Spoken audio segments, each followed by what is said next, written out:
ओम श्री गणेशाय नमः। जय श्री कृष्ण मित्रों आज हम शुरू करने जा रहे हैं श्रीमद् भगवत गीता का पहला अध्याय। श्रीमद् भगवत गीता जो कि 18 अध्यायों और 700 श्लोकों की भगवान श्री कृष्ण की एक सुंदर वांग्मयी मूर्ति है, जिसमें 574 श्लोक भगवान श्री कृष्ण के द्वारा, 84 श्लोक अर्जुन, 41 श्लोक सारथी संजय और एक श्लोक जो कि श्रीमद् भगवत गीता का पहला श्लोक है धृतराष्ट्र के द्वारा कहा गया है। तो आइए शुरू करते हैं श्रीमद् भगवत गीता का पहला अध्याय, अर्जुन विषाद योग। इस अध्याय में भगवान श्री कृष्ण ने अर्जुन को निमित्त बनाकर समस्त विश्व को गीता के रूप में जो महान उपदेश दिया है, यह अध्याय उसकी प्रस्तावना रूप है। उसमें दोनों पक्ष के प्रमुख योद्धाओं के नाम गिनाने के बाद मुख्य रूप से अर्जुन को कुटुंब नाश की आशंका से उत्पन्न हुए मोह जनित विषाद का वर्णन है। तो इसीलिए इस अध्याय का नाम अर्जुन विषाद योग है। अथ प्रथमोऽध्याय, पहला अध्याय। धृतराष्ट्र उवाच धर्म क्षेत्रे कुरुक्षेत्रे समवेतायुयुत्सवाः मामकाः पांडवाश्चैव किम कुर्वत् संजय।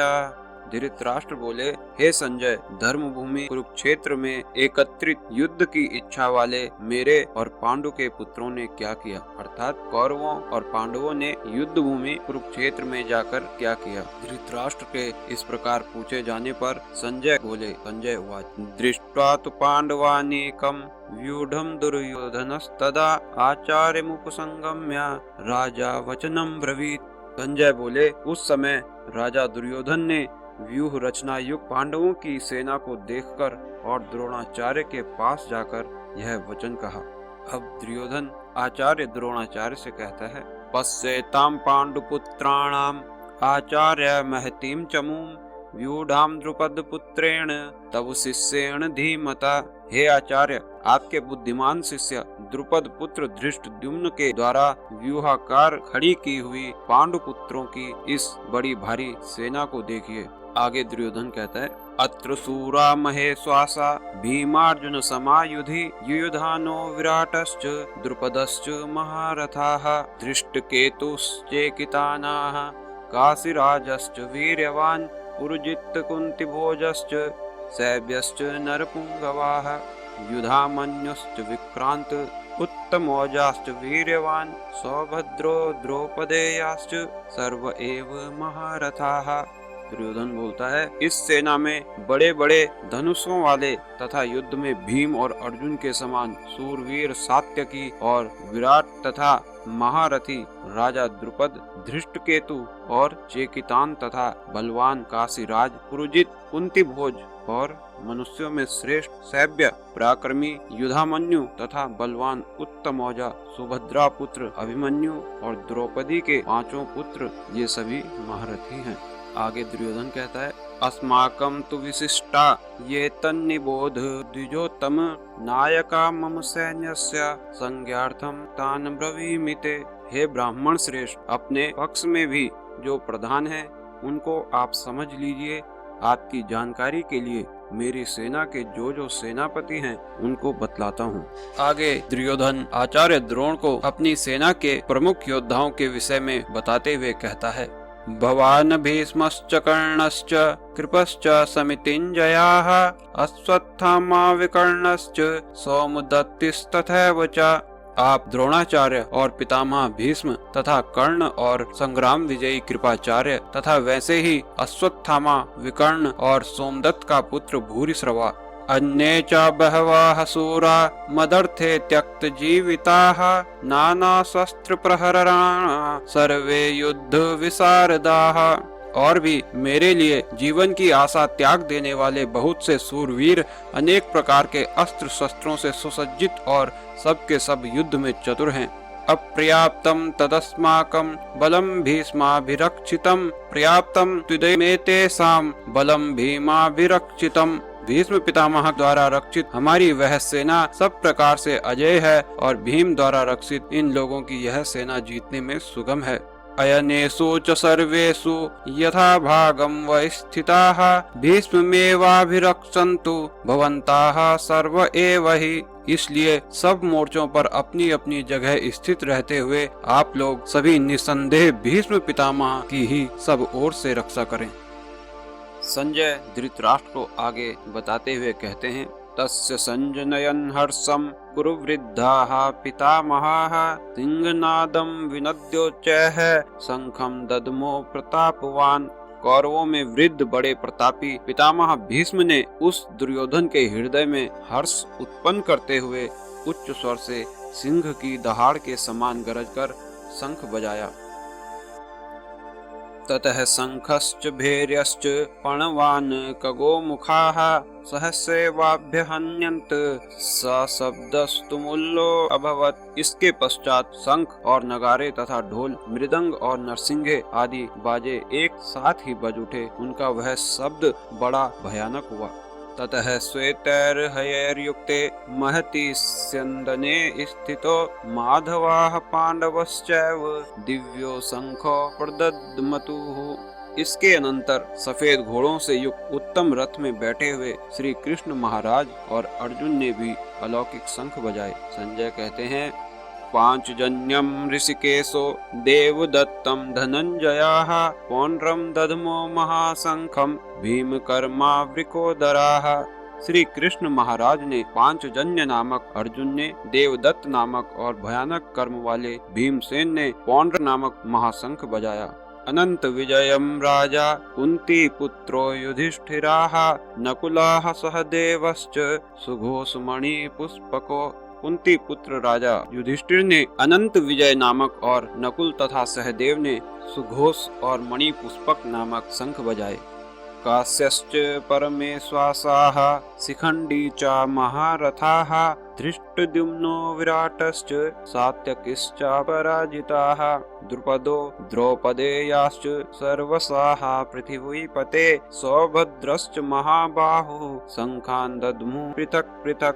श्रेष्ठ धनुष वाले काशीराज और महारथी शिखंडी और धृष्टद्युम्न तथा राजा विराट और अजय सात्यकी राजा द्रुपद और द्रौपदी के पांचों पुत्र और बड़ी भुजा वाले सुभद्रा पुत्र अभिमन्यु, इन सभी ने हे राजन सब ओर से अलग अलग शंख बजाए।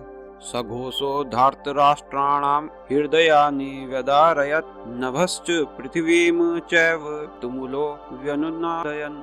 संजय बोले, और उस भयानक शब्द ने आकाश और पृथ्वी को भी गूंजाते हुए धार्त राष्ट्रों के अर्थात आपके पक्ष वालों के हृदय विदीर्ण कर दिए।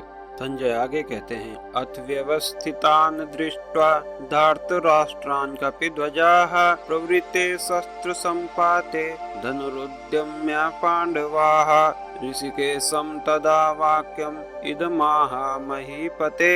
अर्जुन उवाच, सेनयोरुभयोर्मध्ये रथम स्थापय मे अच्युत।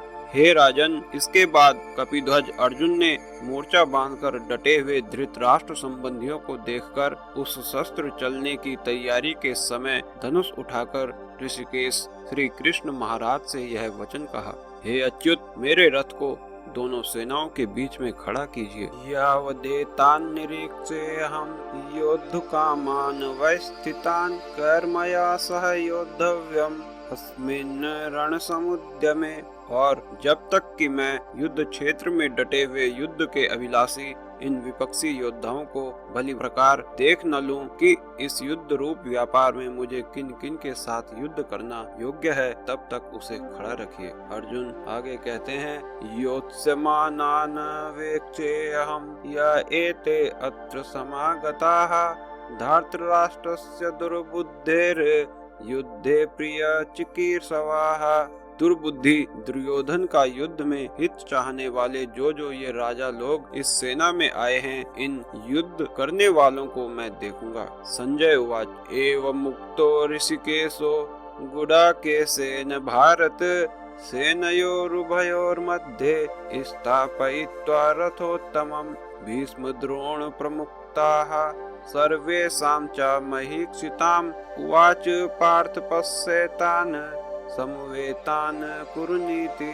संजय बोले, हे धृतराष्ट्र, अर्जुन द्वारा इस प्रकार कहे हुए महाराज श्री कृष्ण चंद्र ने दोनों सेनाओं के बीच में भीष्म और द्रोणाचार्य के सामने तथा संपूर्ण राजाओं के सामने उत्तम रथ को खड़ा करके इस प्रकार कहा कि हे पार्थ, युद्ध के लिए जुटे हुए इन कौरवों को देख। तत्र पश्यत् स्थितान् पार्थाः पितृनथ पितामहान् आचार्यान् मातुलान् भ्रातॄन् पुत्रान् पौत्रान् सखींस्तथा ससुरान् सुहृदश्चैव सेनयोरुभयोरपि तान् समीक्ष्य स कौन्तेयः सर्वान् बन्धून् वै स्थितान् कृपया पर्याविष्टो विसीदन्निदं ब्रवीत्। संजय कहते हैं, इसके बाद पृथा पुत्र अर्जुन ने उन दोनों ही सेनाओं में स्थित ताऊ चाचों को, दादों परदादों को, गुरुओं को, मामाओं को, भाइयों को, पुत्रों को, पौत्रों को तथा मित्रों को, ससुरों को और सुहृदों को भी देखा। उन उपस्थित संपूर्ण बंधुओं को देखकर वे कुंती पुत्र अर्जुन अत्यंत करुणा से युक्त होकर शोक करते हुए यह वचन बोले। अर्जुन उवाच, दृष्ट्वेमं स्वजनं कृष्ण युयुत्सुं समुपस्थितं सीदन्ति मम गात्राणि मुखं च परिशुष्यति वेपथुश्च शरीरे में रोमहर्षश्च जायते। अर्जुन बोले, हे कृष्ण, युद्ध क्षेत्र में डटे हुए युद्ध के अभिलाषी इन स्वजन समुदाय को देखकर मेरे अंग शिथिल हुए जा रहे हैं और मुख सूखा जा रहा है तथा मेरे शरीर में कंप और रोमांच हो रहा है। गांडीवं संसते हस्त्वा त्वक्चैव परिदह्यते न च शक्नोम्यवस्थातुं भ्रमतीव च मे मनाः। हाथ से गांडीव धनुष गिर रहा है और त्वचा भी बहुत जल रही है तथा मेरा मन भ्रमित सा हो रहा है, इसलिए मैं खड़ा रहने को भी समर्थ नहीं हूँ। अर्जुन कहते हैं, निमितानि च पश्यामि विपरीतानि केशव न च श्रेयो अनुपश्यामि हत्वा स्वजनमाहवे। हे केशव, मैं लक्षणों को भी विपरीत ही देख रहा हूँ तथा युद्ध में स्वजन समुदाय को मारकर कल्याण भी नहीं देखता। न कांक्षे विजयम कृष्ण न च राज्यम सुखानि च किम नो राज्येन गोविंद किम भोगैर जीवितेन वा।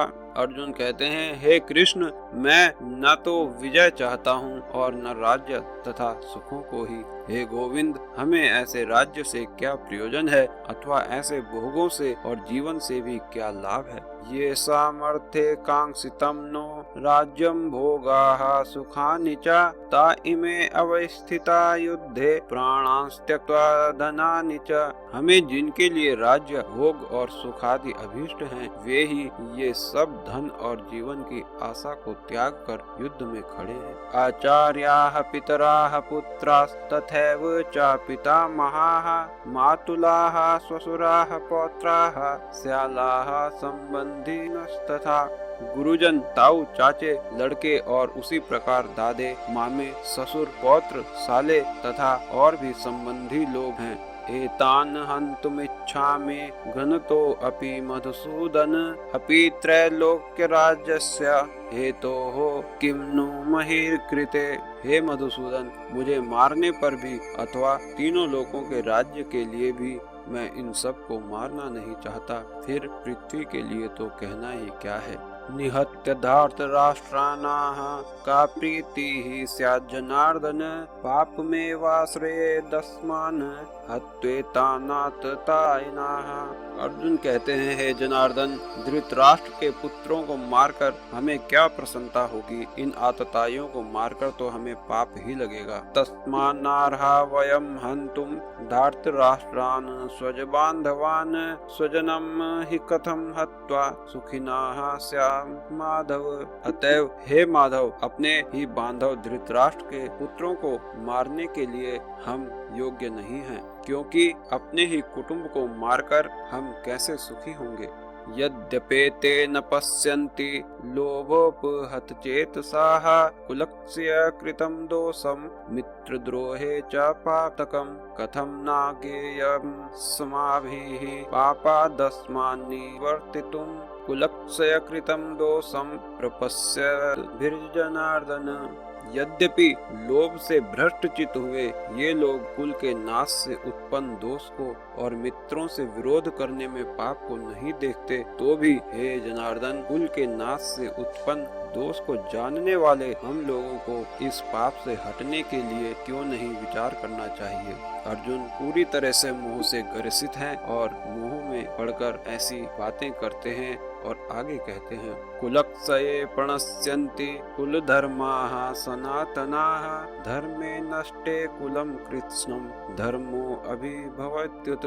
कुल के नाश से सनातन कुल धर्म नष्ट हो जाते हैं। धर्म के नाश हो जाने पर संपूर्ण कुल में पाप भी बहुत फैल जाता है। अधर्माभिभवात् कृष्ण प्रदुष्यन्ति कुल स्त्रियाः स्त्रीषु दुष्टासु वार्ष्णेया जायते वर्ण संकराः। हे कृष्ण, पाप के अधिक बढ़ जाने से कुल की स्त्रियां अत्यंत दूषित हो जाती हैं और हे वार्ष्णेय, स्त्रियों के दूषित हो जाने पर वर्ण संकर उत्पन्न होता है। संकरो नरकायेव कुलग्नानां कुलस्य च पतन्ति पित्रो येषां लुप्तपिण्डोदक क्रियाः। वर्ण संकर कुल घातियों को और कुल को नरक में ले जाने के लिए ही होता है। लुप्त हुई पिंड और जल की क्रिया वाले अर्थात श्राद्ध और तर्पण से वंचित इनके पितर लोग भी अधोगति को प्राप्त होते हैं। दोषैरेतैः कुलग्नानां वर्ण संकर कारकैः उत्साद्यन्ते जाति धर्माः कुल धर्माश्च शाश्वताः। इन वर्ण संकर कारक दोषों से कुल घातियों के सनातन कुल धर्म और जाति धर्म नष्ट हो जाते हैं। उत्सन्न कुल धर्माणां मनुष्याणां जनार्दन नरके अनियतम वासो भवतीत्यानुशुश्रुम।